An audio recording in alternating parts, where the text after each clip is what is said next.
Hey guys, what's up? It is Comics Should Smell Good, once again from Seattle. Morgan Will Casey and the Video Monkey bringing you the very best of comic books this week. There's a lot of comic books, we know it's hard, we know you're lazy, that's why we're here, to tell you what you should be reading and why you should buy it from us. Mr. Morgan, you yes, start over at the end? Why not, sir? Why not? Let's talk about the end. Let's talk about the end of the universe as we know it. Let's talk about the birth of a new universe after it ends. Because, you know, nothing really ends, brother. And that is the point of Ultimate Squared. We have universes on top of universes, but what happens when one of the old universes decides, hey, my time is not over, brother, right? I'm still the star here. The great mystery villain of Al Ewing's epic Ultimate Squared has been revealed. The being that put eternity in chains is actually the first firmament, the first universe to exist, which before the countless reboots reshaped it in the Marvel Universe we know and love, ruled over everything. It was everything, brother, but now it's back, and it's been corrupting our Marvel Universe. Turns out, there is actually a story to the opening of Civil War II, the giant, random threat that Bendis threw out to be like, hey, look, things are dire, but we're gonna ignore it for the sake of this Inhumans plotline. Right. Yeah, there is an actual reason for it, because Al Ewing is the best at continuity. He is. Mark my words. He's even bringing stuff from Matt Fraction's old Defenders series, which I honestly thought no one would ever acknowledge again. Not to mention the fact this is drawn by possibly the best superhero fight artist at, current time. Travel Foreman, he's great. Al Ewing is great. Even the colors on this book are great. Everything about it is amazing. Yeah. What else? Do you got something? No, I'm just going to pick it up from there. Talking about all kinds of universes. My pick this week, first pick is Flash 21. It is part 2 of The Button. Here's what's great about it. If you just want to see a great detective story starring Batman and the Flash, then pick up this 4-part crossover. But even bigger, if you've been following and you're loving what's going on with DC Rebirth and all the cool cosmic things that are going on with all the mystery villains and conspiracies and other universes and all the cool stuff like what happened to the Justice Society and what's going on with the Legion. There have been little breadcrumbs throughout all the other books. It all is coming in here, so you're going to love that. This picks up from last week, where the Reverse Flash, I'm no spoilers, because there he is, come on. He came out of nowhere to kick Batman's ass, but of course Batman almost didn't get it. But then there was the other big mystery villain who's been plaguing Superman and everybody. He kind of struck, so this kind of picks up the investigation with the Flash teaming with Batman. Once again, great detective story, but it's awesome if you want all the Rebirth clues in one. It is delightful. I gotta say, it was a little, I felt like Batman really got his ass kicked really fast. Yeah, he did. I understand it is the Flash, alright, I get that. Yeah. But he's Batman. It's kind of unwritten rule. He got a couple hits in, honestly. He did. Yeah. He did. But also, you gotta think, Fawn spends all these years, literal centuries, menacing Barry Allen. This is true. He never gets his comeuppance. He threatens Batman one time. He gets, zapped out of the universe. Yeah, this is true. From Image Comics and Jim Rugg and Brian Maruka, this is Street Angel, the after-school kung fu fighting special. That's a mouthful. It is a lot of mouthful. This is a really fun, kind of down and dirty comic that would appear to be drawn by a middle schooler on the back of their notebook while they should have been taking notes in class, and instead we're just drawing pictures about badass girls who ride around the street in a skateboard, beating up ninjas that have name tags on them. This is a really, really badass, very...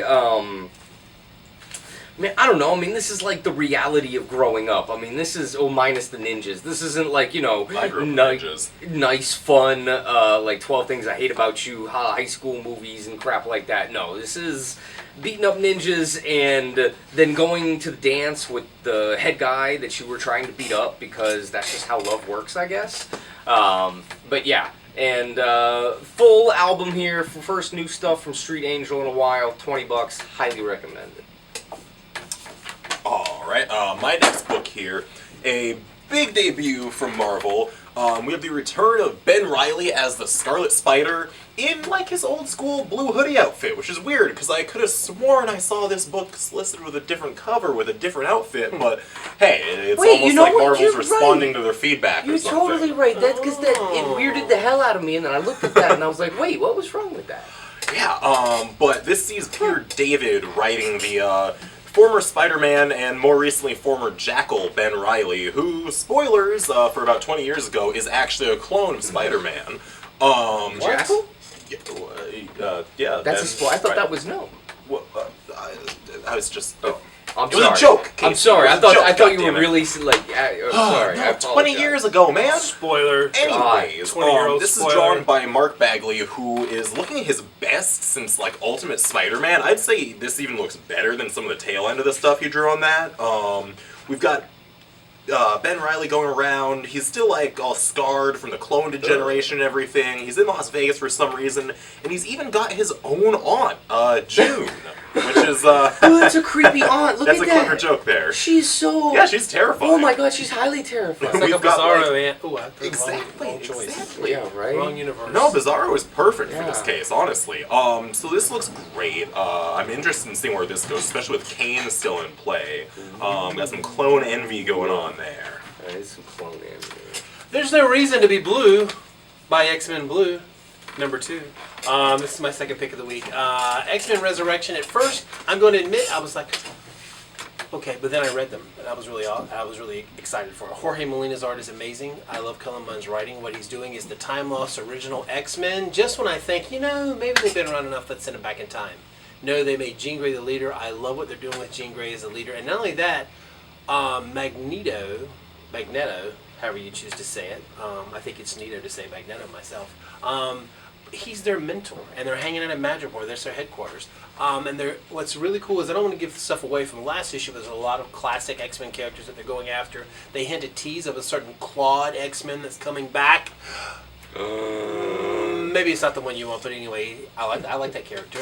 And You're one of like 5 people. yeah, I know. Like, how many mutants have claws? I like the underdogs, And they had a really good teaser of all the stuff that's coming up. Well, there's another, speaking of, Ben Reilly from the 90s, there's another 90s classic character I did not expect to see come back. Oh, yeah. From the Lobdell and Nicieza X-Men era. Right. He's back here, making an Seriously, appearance. And right. then there's a whole new twist with the other classic X-Men, the Sentinels. So really fun. Cullen Bunn's having a blast with a lot of classic cool things. And it's nostalgic, yet feels good for the future. So there you go.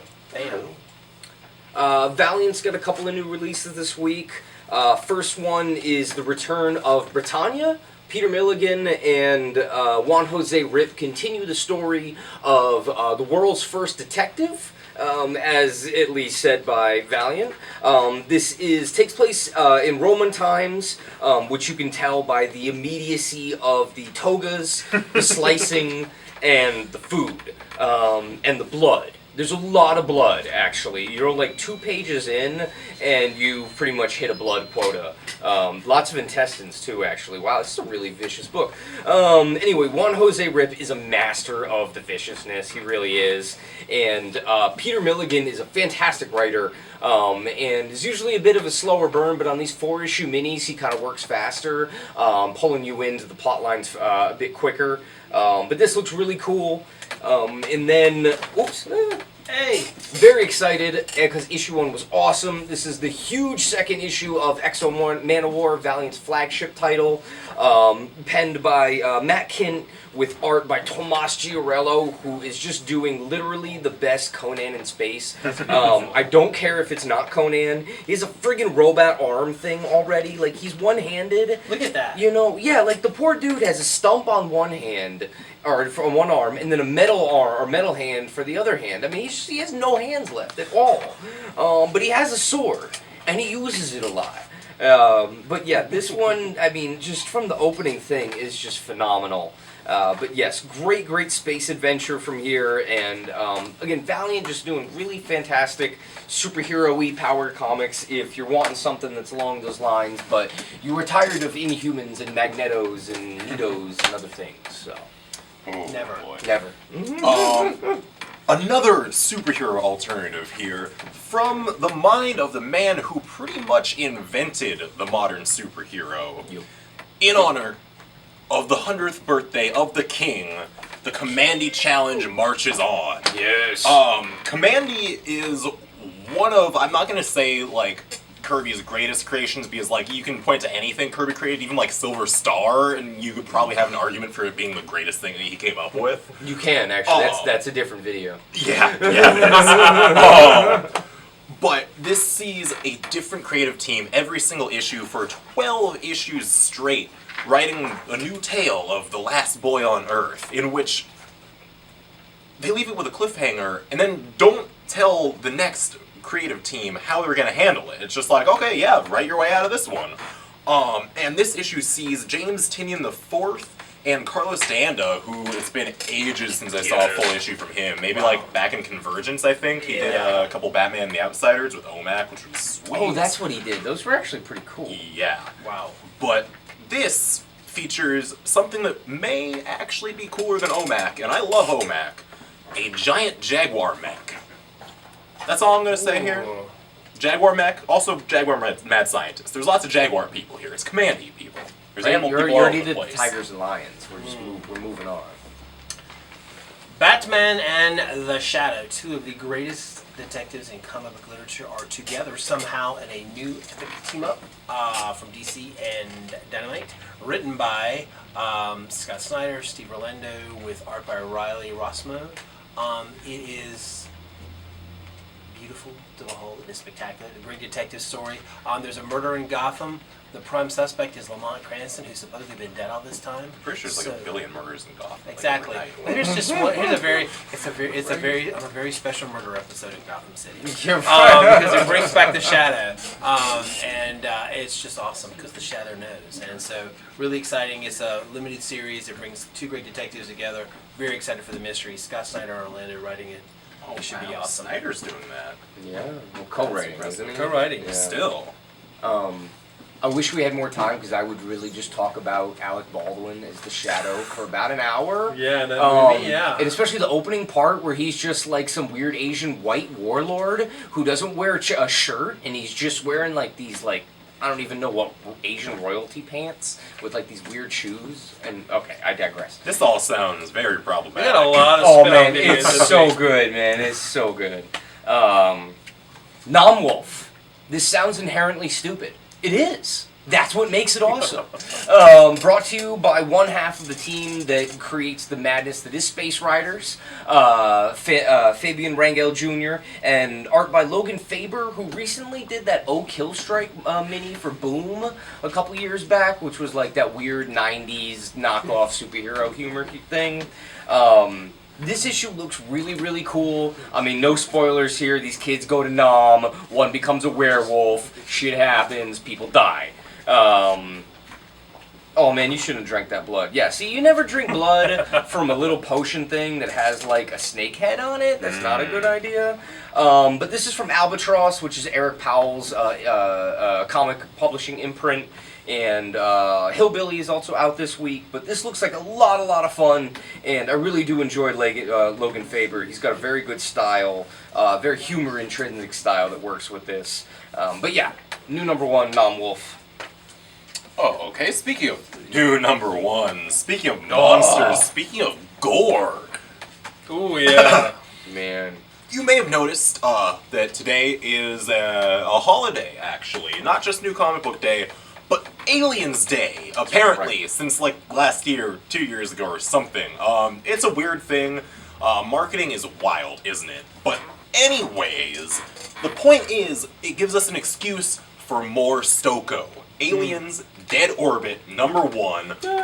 What's this gonna run, like 5 issues or something? 5 or 6. 5, 6, something like that. What matters is James Stokoe's been giving the reins on yet another amazing sci-fi monster property after his, honestly, probably the best Godzilla comic book ever, The Half-Century War. Yeah. I don't care, like, you can take your weird painted Godzillas and your, like, whoever that guy that does, like, Rulers of the Earth, whatever that is, I don't care. They're not Stokoe. No. They'll never be Stokoe. No. Only Stokoe is Stokoe. And this is very Stokoe. Trust me. Just look at the pictures. Look at the pictures. Give you some time here. There we go. You're gonna buy it, right? There you go. Because if not, I'm gonna slap you with the register. My final pick is X-Men Go. I'm an old school X-Men fan, have been for years, and this definitely made me feel very Claremontian, very Claremont Paul Smith era, if you will. Claremont Paul Smith era, if you will. Have that vibe to it, nostalgic. Kitty Pryde is back. She's leading the X-Men. It's a classic lineup of Colossus, Storm, Rachel, who's now known by Prestige. They've set up the Xavier Institute in Central Park, which is kind of cool. It's a much more positive, trying to be more positive, uplifting, heroic, let's go ahead and save the world instead of fighting with Inhumans for a year and a half. But just when they do, here comes a new Brotherhood of Mutants. But the weird thing is some of those Brotherhood of Mutants, some of them, aren't they dead? Aren't they dead? Isn't that a superhero? Isn't that one of the X-Men? So we're going to get into why some of the former X-Men and New Mutants have joined to the dark side, if this truly is the dark side, and it kind of reveals the mastermind, not the mastermind, but the mastermind behind this New Mutants. And Old Man Logan has a few things to pick with him because it kind of connects to a certain future famous storyline involving Wolverine in the future. So there you go. How about that for a tease? Mark Guggenheim is running this one. There you go. And my last pick is a very excited return to the world of the Cursed Earth. I am the desert of the Cursed Earth. That's right. I am the law.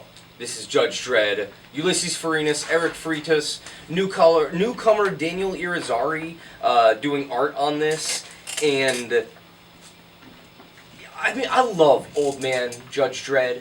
Like, I thought Old Man Prophet was as cool old man as you could get. But then you do Old Man Dredd, and you're like, oh, all right. He has shoulder pads that literally say Dredd on them, which is really badass. And this starts with a real cool kind of sci-fi Westworld vibe. Judge Dredd is kind of walking around on like this headless mechanical robot horse thing. Why not? Why not? And comes up in this kind of old school ghost-looking town where obviously he must mete out justice according to the rule of the law. But this has just got this gorgeous cover by Duncan Fegredo. Absolutely friggin' brilliant. But yeah, very excited. Judge Dredd has been really fun since Farinas and Freitas took over. Previous volume was done by Dan McDade, who's awesome. And I'm really excited for the new artists that they've come up with here. And yeah. So I'm so glad senior citizen superheroes are making a giant comeback. Yeah, right. Thank you. Old Man Logan now, Old Man Dredd. Yeah, right. War in the retirement home. Right, just in time for you to join the ranks. That's right. Oh!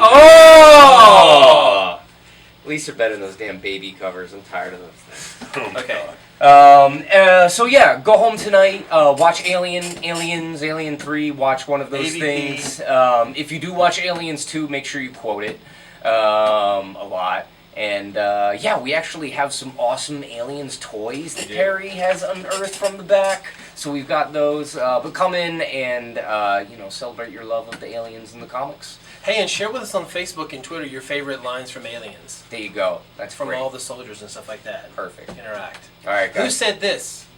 What am I supposed to use? Harsh language? The most underrated Marine of all the Colonial Marines. Okay, I'm going to stop it there. Bye. All right. Come get some comics. Everyone knows Vasquez is the best. Vasquez. Vasquez.